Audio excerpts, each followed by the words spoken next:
Bienvenidos todos al estudio de la palabra de Dios este día miércoles 3 de agosto. El año va, podríamos decir, a pasos agigantados y cada día que pasa es un día menos para nosotros en esta tierra y un día que ha transcurrido para acercarnos al encuentro con nuestro glorioso Señor y Salvador Jesucristo.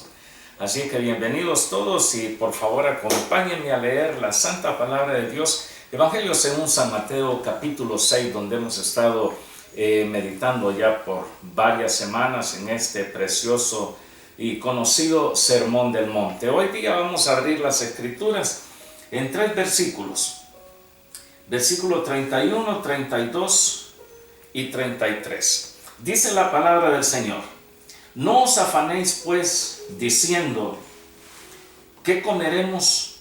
¿O qué beberemos? ¿O qué vestiremos? Porque los gentiles buscan todas estas cosas, pero vuestro Padre Celestial sabe que tenéis necesidad de todas estas cosas. Mas buscad primeramente el reino de Dios y su justicia, y todas estas cosas os serán añadidas. En semanas atrás hemos estado considerando algunas razones del por qué no es bueno para un hijo de Dios, para una hija de Dios, para un creyente, para un redimido por la sangre del Cordero, estar nosotros dedicando gran parte de nuestra vida en el afán, en la ansiedad. Y ese es el título de este estudio que hemos abordado 2 semanas atrás y continuamos hoy día. Hoy concluiremos, y es precisamente el afán y la ansiedad. Junto con esto decía en la primera parte de este estudio de que de la mano del afán y la ansiedad va la preocupación.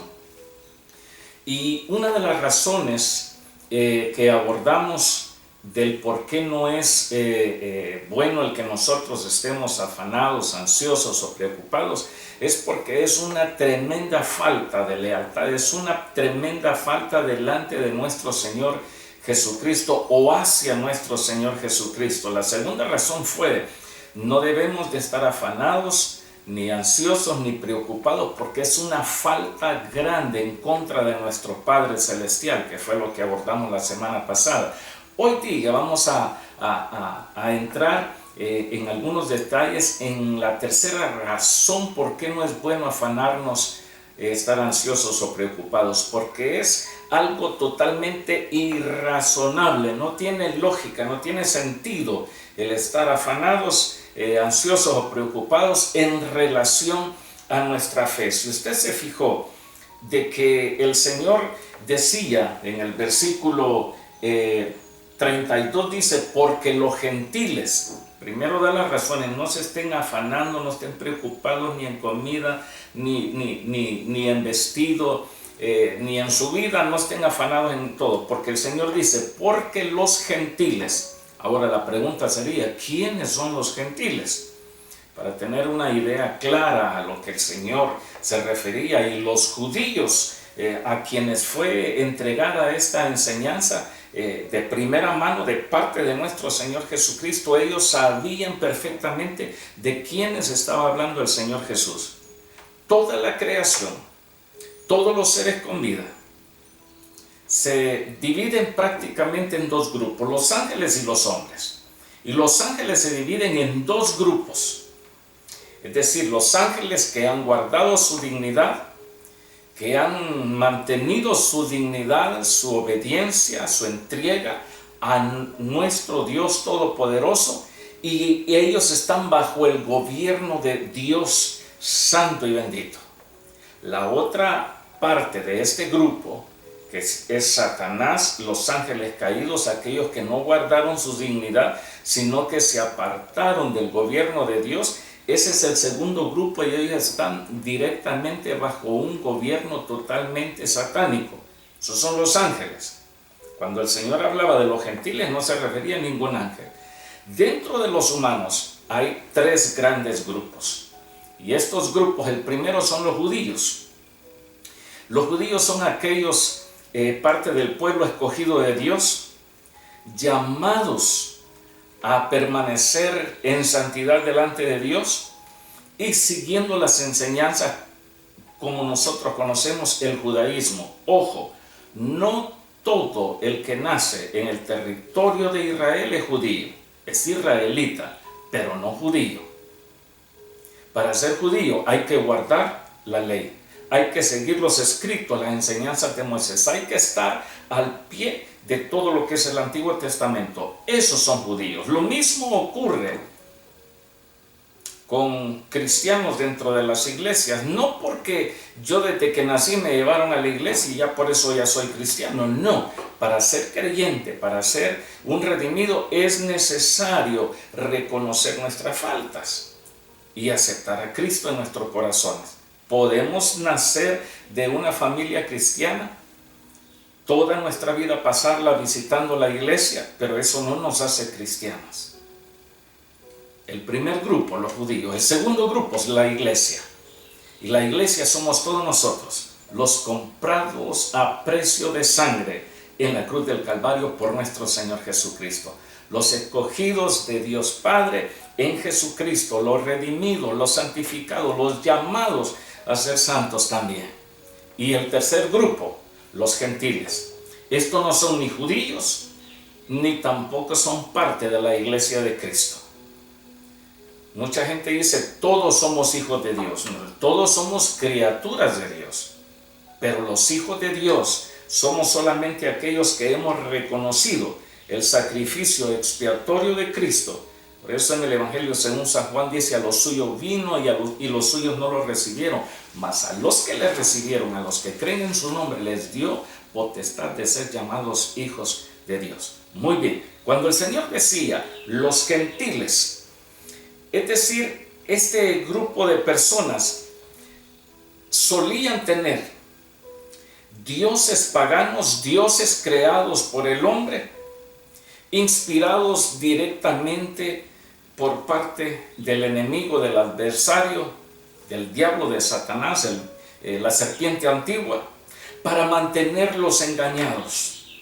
Todo aquel que dedica su vida, que pone todo su esfuerzo y su corazón en un ídolo, en un dios pagano, está obedeciendo a las artimañas del enemigo para que no tenga un encuentro con Cristo el Señor. Por esa razón necesitamos nosotros dar a conocer el Evangelio de Cristo para que muchas personas puedan venir al conocimiento de Dios. Estos dioses lo único que infundían era miedo, era terror, y lo menos que hacían era ayudar a quienes estaban tratando de dar lo mejor que tenían. Inclusive habían veces que entregaban vidas humanas, se sacrificaban a los hijos. En el caso del dios Moloch, que se menciona en el Antiguo Testamento, a los hijos los pasaban por el fuego, los quemaban, cosa que nuestro Dios lo prohíbe totalmente.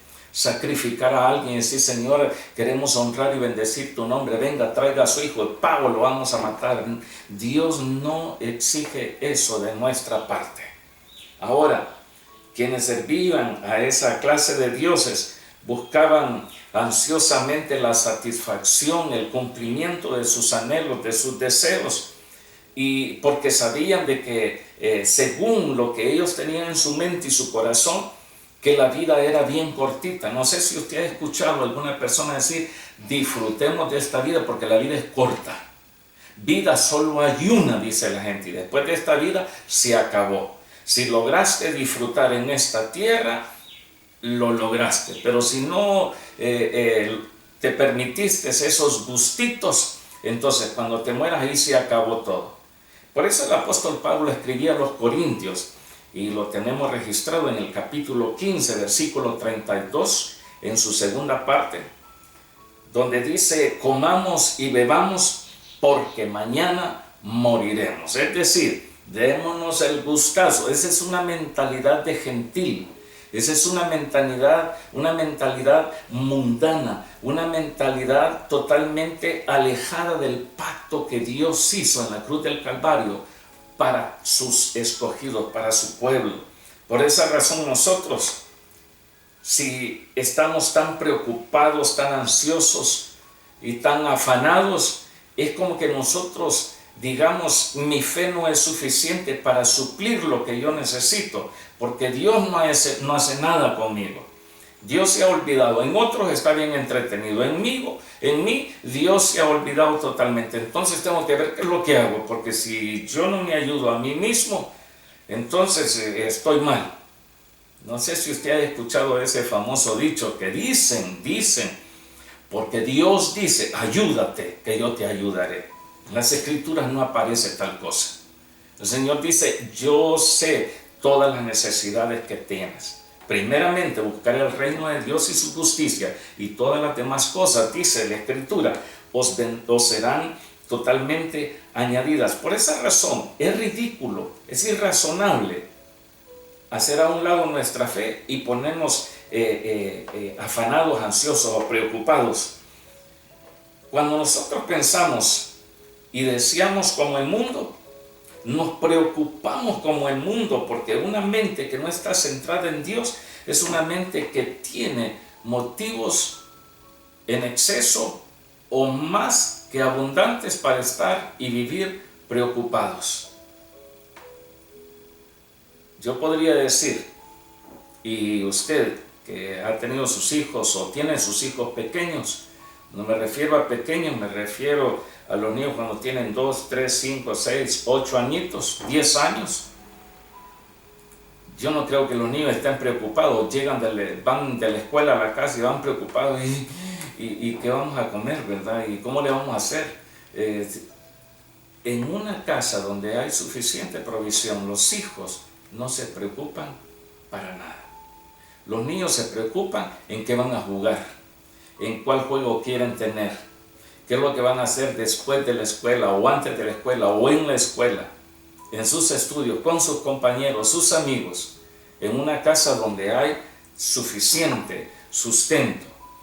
Y yo pienso, ¿será de que a Dios le ha llegado también la crisis financiera global que está sufriendo el mundo entero en este momento? Una crisis creada que lo único que hacen es subir los precios de todos los artículos de consumo cotidiano en la vida del ser humano en todos los países. La gente preocupada, la inflación está golpeando severamente.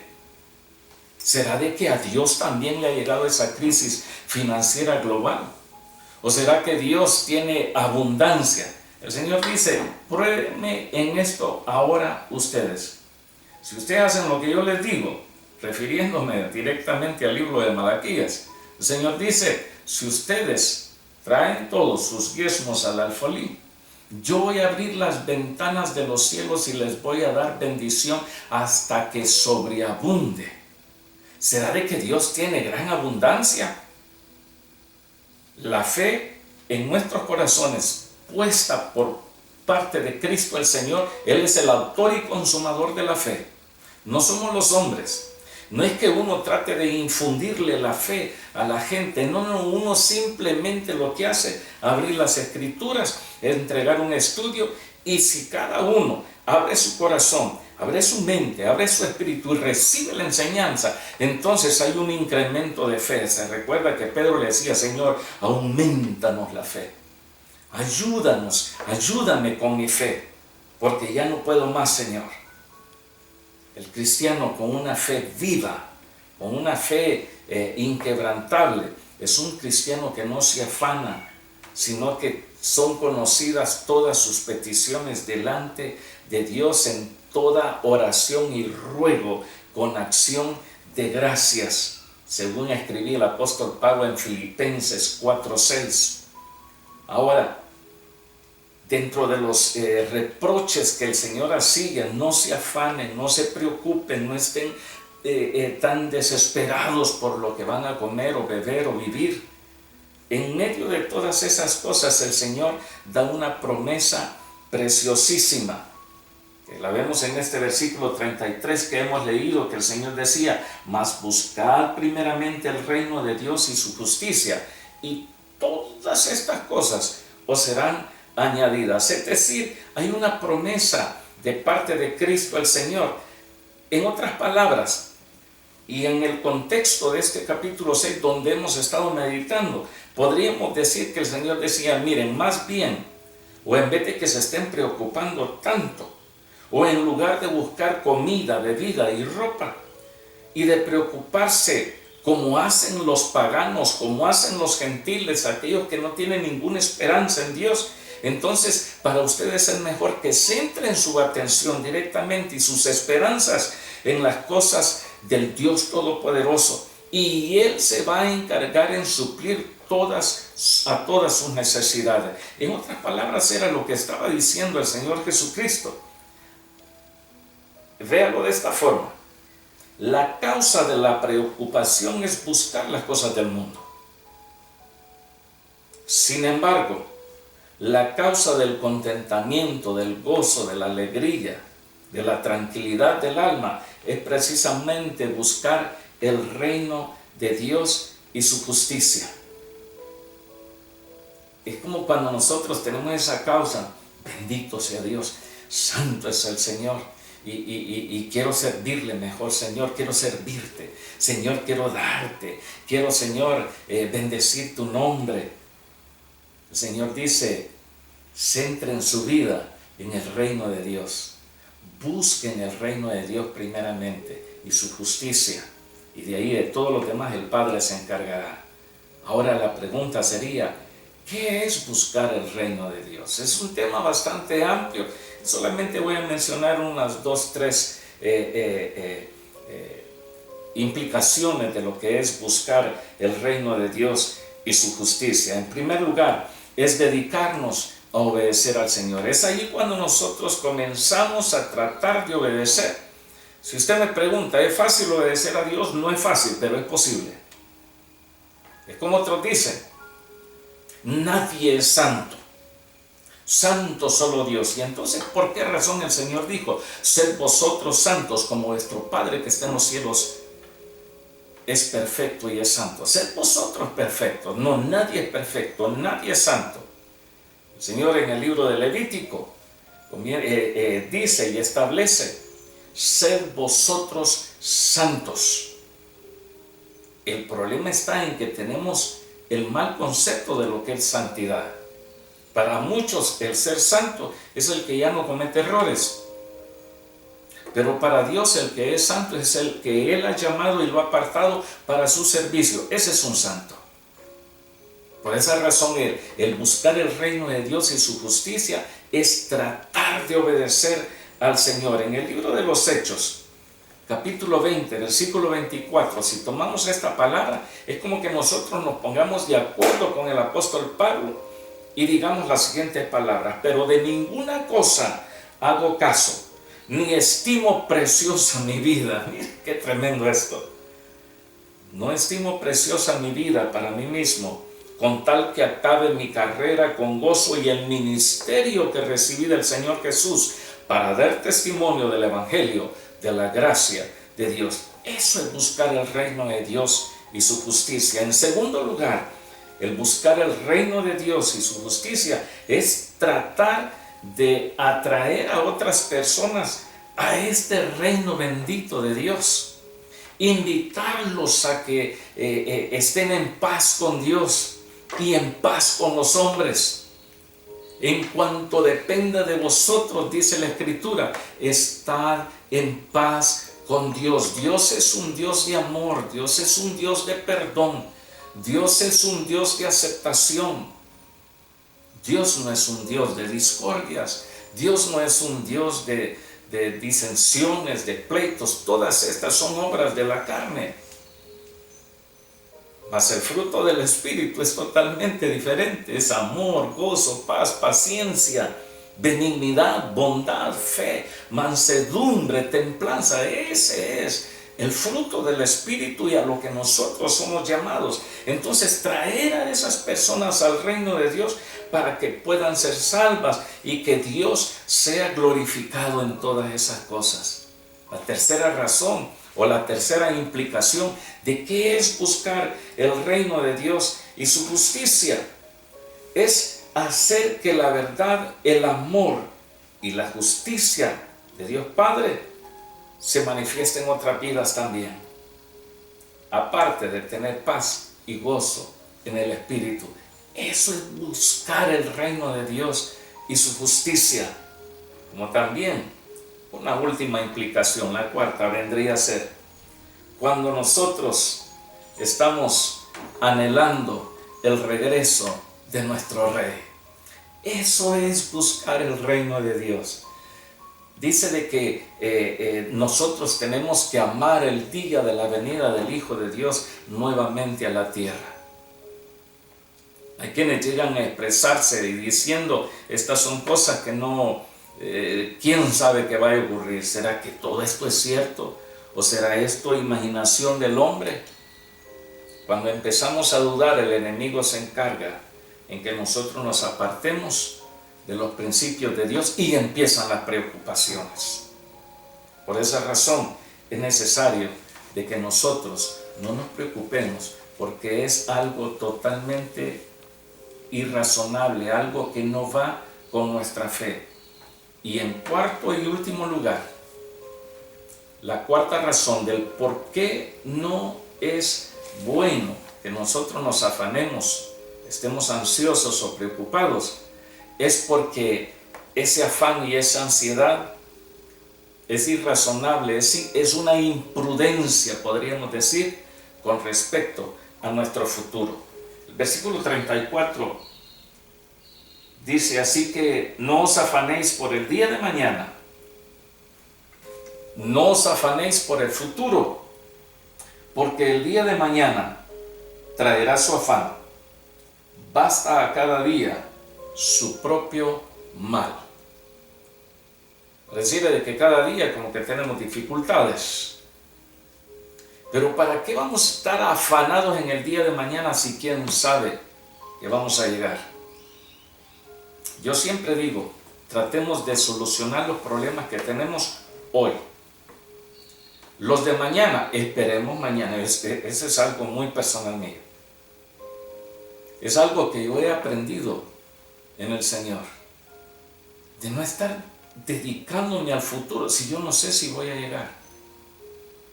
Estar afligido y me va a pasar esto y que ya me dijeron y no sé cómo voy a hacer y Señor ayúdame y no sé.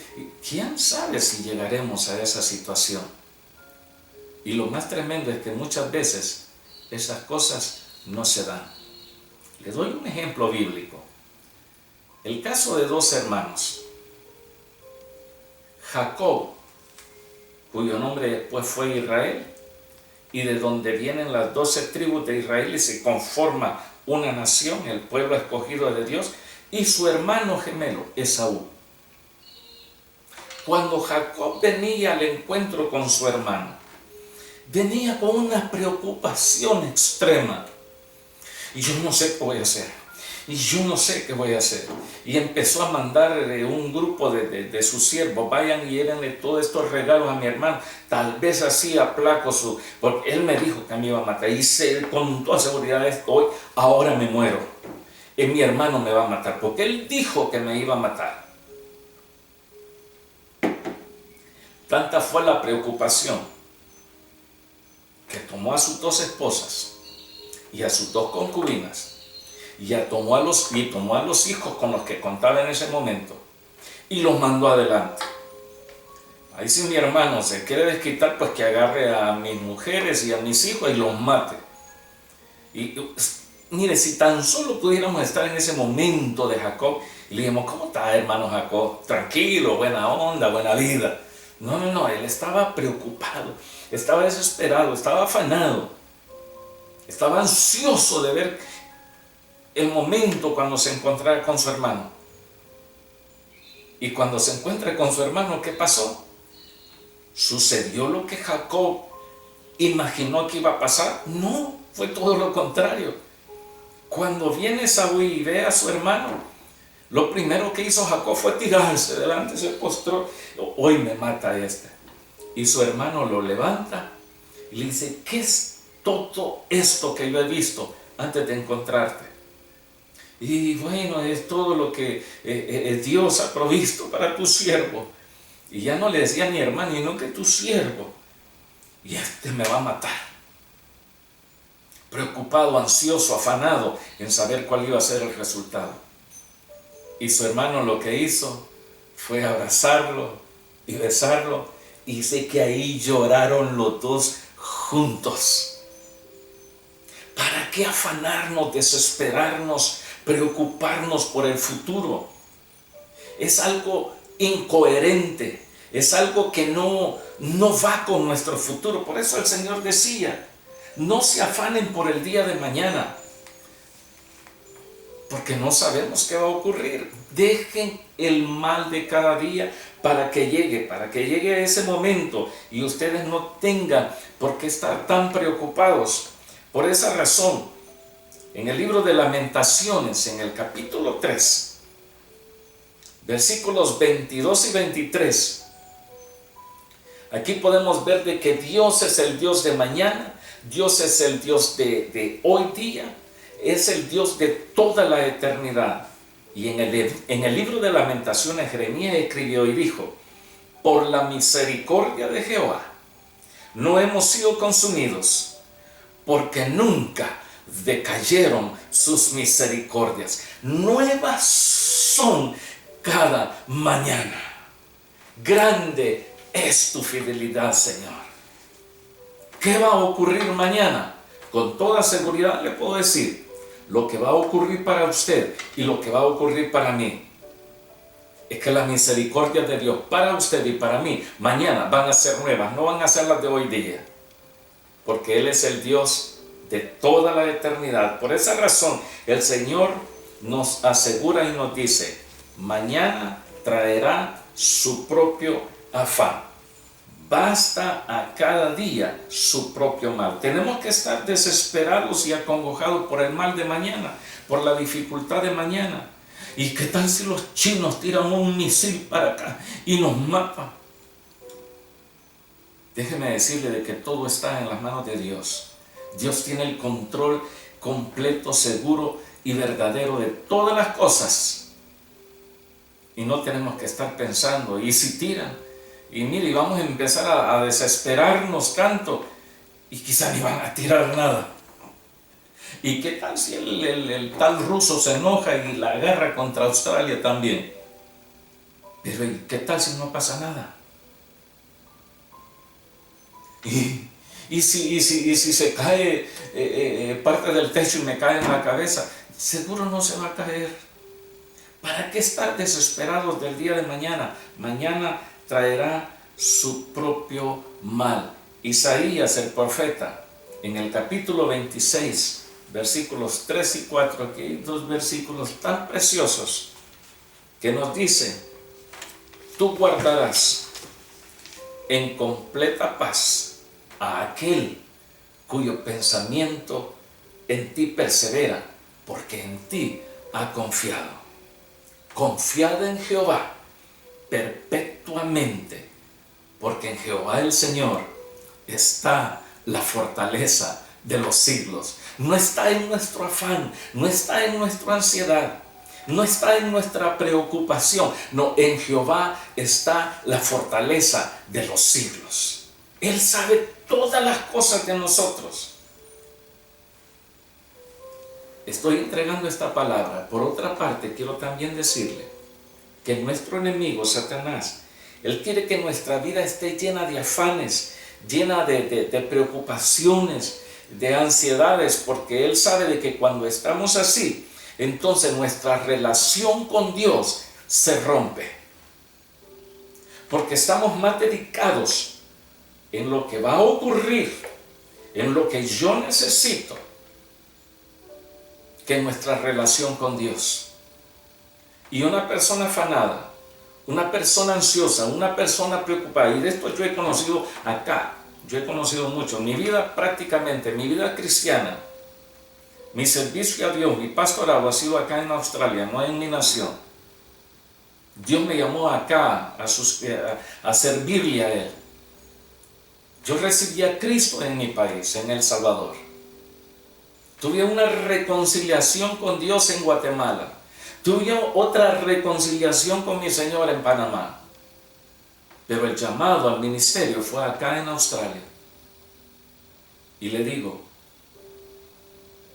Aquí he conocido a hermanos tan preocupados, tan afanados y tan ansiosos, que lo primero que hacen, dedican más su vida al trabajo, porque están tan preocupados que ya no se congregan, que ya no buscan de Dios, ya no tienen tiempo para orar, ya no tienen tiempo para leer las Escrituras, porque puede más el afán y la ansiedad.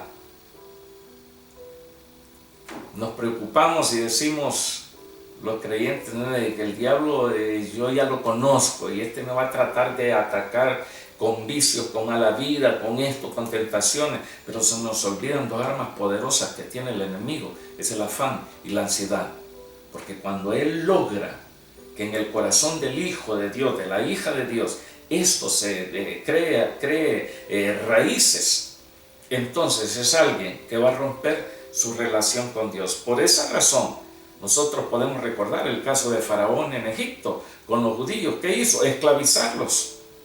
Y cuando los esclavizó, los hizo comer con amargura, con dolor, con angustia. Esto lo encontramos en el primer capítulo de Éxodo. Los hizo trabajar, los hizo, se levantaban como esclavos, se acostaban como esclavos, comían como esclavos, dormían como esclavos, trabajaban como esclavos, caminaban como esclavos, pensaban como esclavos, porque el yugo era demasiado extremo. En cambio, el Señor lo que hizo fue liberarlos. Cuando los libertó por medio de Moisés, ¿qué hizo el Señor? De aquí en adelante ustedes van a caminar como pueblo mío, ya no como esclavos. Y van a salir de Egipto, no con las manos vacías. Yo les voy a hacer de que los egipcios les llenen las manos a ustedes de tesoros. Y así salió Israel, cargado de riquezas. Por esa razón, hermanos amados, el afán, la ansiedad, la preocupación, que quede de un lado y confiemos en lo que Dios nos dice. Filipenses 4:19, mi Dios pues suplirá todo lo que os falta conforme a sus riquezas en gloria en Cristo Jesús, en nuestro Señor. En lugar de afanarnos y llenar nuestra vida de ansiedad, como hijos de Dios lo que necesitamos es ordenar nuestra vida, hacer a un lado, sacar de nuestro corazón el afán y la ansiedad. Por eso el Señor dijo repetidamente, no os afanéis, no os afanéis, no se afanen, no estén afanados, hagan a un lado eso. Y si el Señor lo repitió varias veces, es por nuestro propio bien y por su propio bien. Espero de todo corazón que Dios haya ministrado a sus corazones, a sus vidas. Y si en alguna manera usted ha estado tan preocupado o preocupada, haga a un lado esas cosas y comencemos una mejor relación con nuestro Dios, que es bueno, que es bondadoso, que es apacible, que es paciente para con todos nosotros. Que Dios les bendiga, les guarde y les prospere en gran manera a ustedes y a su familia. Su servidor Guillermo Esquivel, de la iglesia Sutherland Christian Center en esta preciosa ciudad de Melbourne, en Australia. Bendiciones.